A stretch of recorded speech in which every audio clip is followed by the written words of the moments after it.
အားလုံးပဲမင်္ဂလာပါခင်ဗျာရော့စစ်လက်မှပြည်လဲကြည့်ဆိုပါတယ်ခုဗီဒီယိုမှာကျွန်တော်ကဖုန်းတစ်လုံးကနေနောက်တစ်လုံးကို VPN connection ရှင်းနည်းလေးပြပေးသွားပါဗျာဒီနည်းလမ်းလေးကလွယ်ကူရိုးစင်းပြီးတော့တစ်ဖက်ဖုန်းမှာကျွန်တော်တို့က VPN ထပ် down ကြမလို့ပဲနဲ့ဖုန်းတစ်လုံးကိုကျွန်တော်တို့က VPN တစ်ခုနဲ့သုံးလို့ရတဲ့နည်းလေးပေါ့ဗျာဒီနည်းလမ်းကိုသုံးဖို့ကျွန်တော်တို့က VPN app ဆိုတဲ့ app လေးကို download လုပ်တော့ပါဗျာကျွန်တော်က VPN ကို Wi-Fi နဲ့တခါလဲဆဲဖို့ဆိုရင်ကျွန်တော်တို့က VPN ကိုချိတ်ထားမှာဗျာ။ညီတော့ကျွန်တော်တို့က VPN ကိုချိတ်ထားမှာပေါ့ဗျာ။ပြီးတော့ပေါ်နာလေးမှာနေရစီကျွန်တော်တို့ကအထဲမှာ share ခြင်းနဲ့ဆိုတဲ့ဟာစီးတာပေါ့ဗျာ။အဲ့ဒါလေးကိုကျွန်တော်တို့က on ထားမှာ။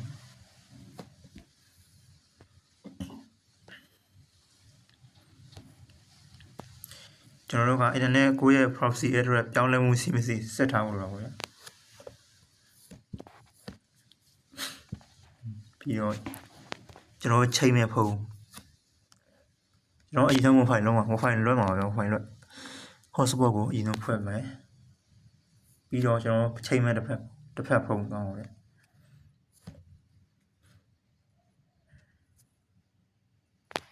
ဒီမှာကျွန်တော်ချိန်မဲ့ဖုန်းကိုကျွန်တော်တို့ရ Wi-Fi ချိန်မှာပါဗျာ Wi-Fi ပုံသေးဆိုကျွန်တော် refresh လုပ်ဒီမှာကျွန်တော် Wi-Fi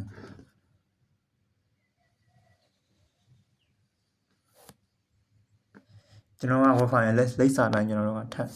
ထပ်လွှဲမှာဆိုတော့ကျွန်တော်ရဲ့ proxy address ကဒီမှာ proxy ဆိုတဲ့နေရာမှာ none ဖြစ်နေပါဗျာဒီမှာ nu ဆိုကျွန်တော်တို့ကကိုထက်ချင်တာထက်ဖို့ပြောင်းပါပါဗျာဒီမှာ proxy လိပ်စာမှာ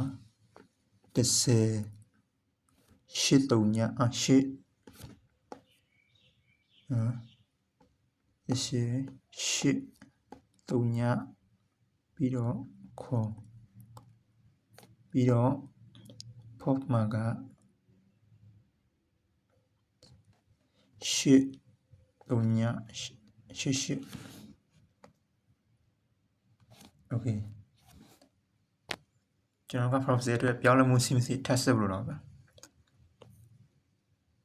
မြို့ပြောင်းသွားပြီဆိုတော့ကျွန်တော်တို့ကထပ်ပြောင်းမှာကျွန်တော်ပြောင်းရတာဖြစ်ဖို့လိုတာပေါ့ဗျာshare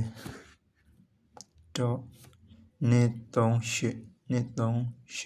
49 dot ပြီးတော့235ရောအောက်ကဖောက်မှာကပြောင်းလဲမှုမရှိဘူးလို့ဒီမှာ connection ပြတယ်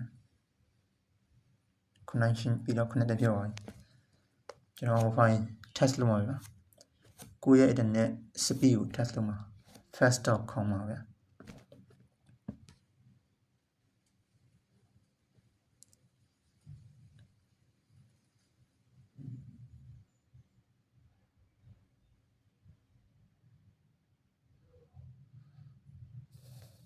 โอเค43 MB ရဒီနည်းနဲ့လေးကသုံးဖို့ကျွန်တော်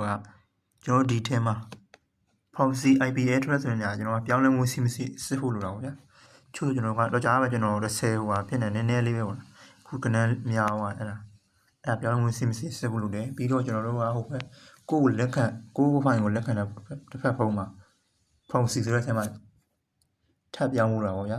ဒီမှာကျွန်တော်အရင်ကပြရလို့ဒီမှာကျွန်တော်တို့က proxy မှာကျွန်တော်က none ဖြစ်နေကျွန်တော်က menu ဆိုတာကျွန်တော်ကိုထက်ချင်စက်ရိုက်ထက်မှာပေါ့ဗျာဒီမှာရိုက်ထည့်တော့ဗျာ pop နဲ့ host name ဆိုတာ IP ကျွန်တော်က IP address ဆိုတာ host name မှာထည့်ပါဗျာနှစ်ခုအဲ့လေရိုက်ထည့်ရုပ်ပဲကျွန်တော်တို့ကတစ်ဖက်ဖုန်းရဲ့ VPN တိုင်း VPIP တိုင်းကျွန်တော်တို့ကဒီဘက်မှာသုံးလို့ရအောင်ဗျာ okay အားလုံးပဲစီးပြီးကြပါစေဗျ bye bye